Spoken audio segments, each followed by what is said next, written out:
Assalamualaikum warahmatullahi wabarakatuh. Baik, Bapak yang saya hormati, Bapak Ali Nurdiansyah, MPD, semoga sehat selalu. Nah, di sini perkenalkan nama saya Sofyan. Di mana video ini saya akan mempresentasikan hasil penelitian atau proposal kami yang berjudul Hubungan Ekstrakurikuler Keagamaan Terhadap Nilai-Nilai Religius dan Perilaku Sosial Siswa Madrasah Sanawiyah Nurul Saadah Ciwandan. Di mana judul ini saya menggunakan jenis penelitiannya itu kuantitatif korelasional karena di sini terdapat hubungan. Apakah ada hubungan antara keagamaan ekstrakurikuler tersebut dengan nilai atau perilaku sosial siswa tersebut? Maka dari situ saya menggunakan jenis penelitian kuantitatif korelasional. Semoga proposal ini bisa atau mampu memenuhi tugas perkuliahan kami, yaitu metodologi penelitian kuantitatif. Baik, langsung saja di sini saya mulai dari latar belakang. Latar belakang di sini memenuhi di mana pendidikan agama Islam ini di madrasah tidak hanya menekankan aspek kognitif ya, tetapi juga pembentukan karakter nilai-nilai religius siswa. Jadi idealnya siswa madrasah memiliki perilaku sosial yang baik serta mampu menerapkan nilai-nilai religius dalam kehidupan sehari-hari. Maka dari itu saya telah menyocokkan dengan ini jenis korelasi gitu ya. Namun kenyataannya di lapangan menunjukkan bahwa masih terdapat siswa yang kurang mencerminkan perilaku religius tersebut. Adanya kurang disiplin dalam beribadah dan rendahnya kepedulian sosial serta perilaku kurang sopan terhadap teman atau guru. Nah, di sini padahal di madrasah telah diadakan kegiatan ekstrakurikuler tersebut, tapi masih ada itu yang belum. Apakah ada hubungannya? Nah, maka dari situ di sini saya mengambil satu rumusan masalah. Apakah terdapat hubungan antara kegiatan ekstrakurikuler keagamaan dengan nilai-nilai religius dan perilaku sosial siswa madrasah sanawiyah tersebut? Nah, di sini saya menggunakan variabelnya, yaitu yang mana kegiatan ekstrakurikuler keagamaan dijadikan variabel bebas. Kenapa dijadikan variabel bebas? Karena variabel ini menggambarkan aktivitas keagamaan yang dilakukan siswa di luar jam pelajaran formal, seperti kegiatan ya tadarus, ceramah, kegiatan dakwah misalnya itu ya, serta peringatan hari besar Islam. Dan di sini menurut Julfa dan Hasanah tahun 2020 dan penelitiannya, jadi kegiatan ekstrakurikuler keagamaan memiliki peran penting dalam memperdalam pemahaman nilai-nilai Islam sekaligus membentuk karakter religius peserta didik. Nah, indikatornya di sini meliputi pertama frekuensi keikutsertaan dalam kegiatan keagamaan dan juga keaktifan dalam pelaksanaan kegiatan, antusias dan motivasi. Itu adalah indikatornya. Dan yang satu lagi itu pemahaman nilai-nilai yang diperoleh dari kegiatan tersebut. Dan untuk variabel Y-nya atau variabel terikat, di sini saya menggunakan nilai-nilai religius siswa. Jadi nilainya ini adakah gitu nilai religius tersebut dari hasil variabel X-nya. Mencerminkan sikap dan perilaku siswa yang didasari oleh keimanan, ketakwaan, dan ketaatan terhadap ajaran Islam. Seperti itu. Ini menurut Hidayat. Ya. Jadi nilai religius ini menjadi dasar pembentukan karakter Islami yang tercermin dalam perilaku sehari-hari. Indikatornya di sini ada ketaatan ibadah, kejujuran, itu dijadikan indikator dalam kegiatan ini ekstrakurikuler. Perilaku sosial siswa menjadikan variabel 2, variabel Y2 gitu ya. Perilaku sosial mencerminkan interaksi dengan lingkungan sekitarnya. Jadi ada hubungannya. Kerjasama dalam kegiatan sekolah indikatornya. Sopan santun, toleransi, empati, dan kepedulian sosial. Di sini hipotesisnya. Hipotesis itu merupakan dugaan sementara terhadap hasil penelitian yang masih perlu dibuktikan melalui pengumpulan dan analisis datanya.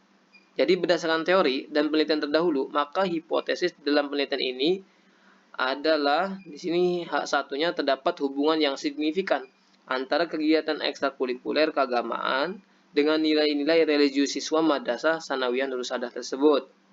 Nurul Saadah Ciwandan. Ini untuk H1-nya. Dan untuk H2-nya, terdapat hubungan yang signifikan antara kegiatan ekstrakurikuler keagamaan dengan perilaku sosial siswa Madrasah Sanawiyah Nurul Sa'adah. Dan di sini ada H1, H0, itu tidak terdapat hubungan yang signifikan antara kegiatan ekstrakurikuler keagamaan dalam nilai-nilai religius maupun perilaku sosial siswa. Jadi hipotesis ini akan diuji menggunakan analisis korelasi person product moment sesuai dengan pendekatan kuantitatif korelasional yang bertujuan mengetahui kekuatan dan arah hubungan antara variabel. Ini menurut Sugiono tahun 2021. Setelah pembahasan mengenai hipotesis, tentu dalam proposal ini yaitu mencantumkan populasi dan sampel. Jadi populasi ini saya menggunakan populasi random atau populasi penelitian ini adalah seluruh siswa Madrasah Sanawiyah Nurul Sa'adah Ciwandan tahun pelajaran 2025 sampai 2026 yang berjumlah kurang lebih 200 siswa, terdiri dari kelas 7, kelas 8, dan kelas 9. Jadi populasi ini dipilih karena seluruh siswa memiliki kesempatan yang sama untuk mengikuti kegiatan ekstrakurikuler tersebut.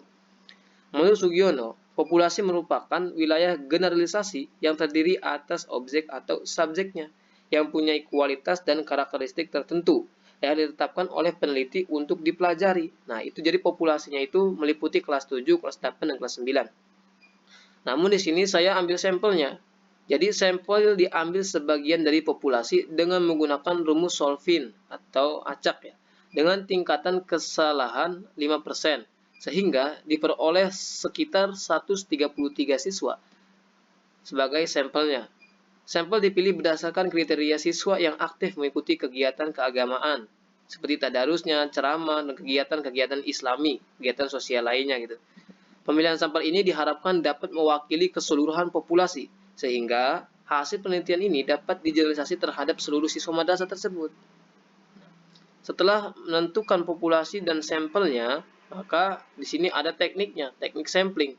Di mana teknik sampling ini, cara pengambilannya, gunakan proportional random sampling, yaitu teknik pengambilan sampel secara acak dengan memperhatikan proporsi jumlahnya, jumlah siswa di setiap kelas. Adapun langkah-langkahnya, yang pertama saya itu menentukan siswa di masing-masing kelas. Kenapa saya menentukan dulu? Agar lebih jelas gitu ya.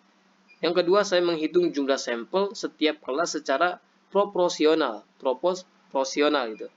Dan yang ketiga, menentukan nama-nama respondennya secara acak dari daftar siswa aktif di kegiatan ekstrakurikuler.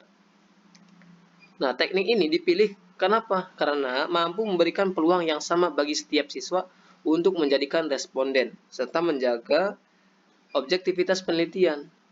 Menurut Sari, ini, metode sampling proporsional dapat meningkatkan akurasi dan data tersebut karena mempertimbangkan keseimbangan representasi antara kelompok.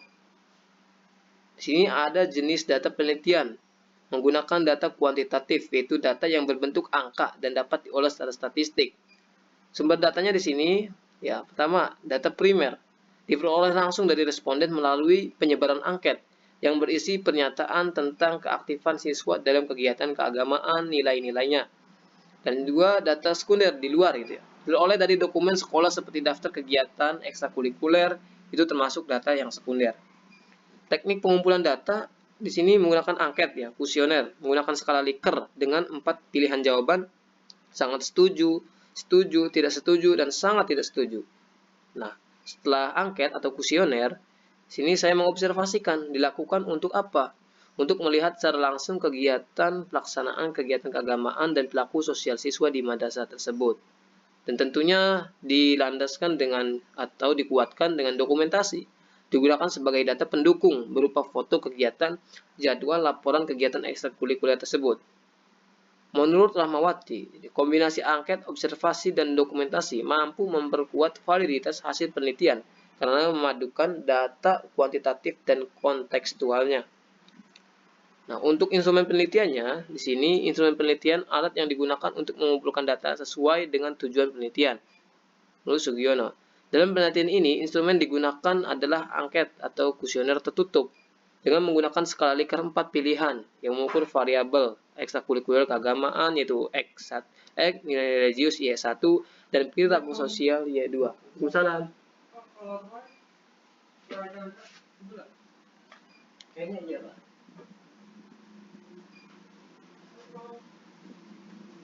Nah, ada sangat setuju, setuju, tidak setuju, sangat tidak setuju. Variabel X-nya di sini indikatornya contoh frekuensi keikutsertaan. Saya rutin mengikuti kegiatan rohis di sekolah, contoh item pernyataan di sini. Dan di sini keaktifannya, saya aktif dalam kegiatan keagamaan. Saya bersemangat mengikuti kegiatan keagamaan gitu. Untuk variabel Y1 di sini contohnya itu indikator ketaatan ibadah. Saya melaksanakan sholat tepat waktu, saya selalu berkata jujur. Ini adalah indikatornya variabel Y1. Untuk variabel Y2 di sini kerjasama. Saya mudah bekerjasama dengan teman, sopan santun, empati. Ini langsung ke tindakannya. Nah, langsung di sini ada yang namanya uji validitas. Apakah sudah diuji kevalidannya? Di sini menurut Sugiono, validitas menunjukkan sejauh mana instrumen mampu mengukur apa yang seharusnya diukur. Maka dari itu di sini dilakukan menggunakan korelasi person product moment. Rumusnya di sini ini guys. Lihat. Ada XY sum ya, seperti biasanya. Namun di sini prosedurnya angket diuji cobakan kepada 30 responden, menghitung nilai R hitung setiap item, membandingkan R hitung dengan R tabel. Item valid jika R dihitung gitu.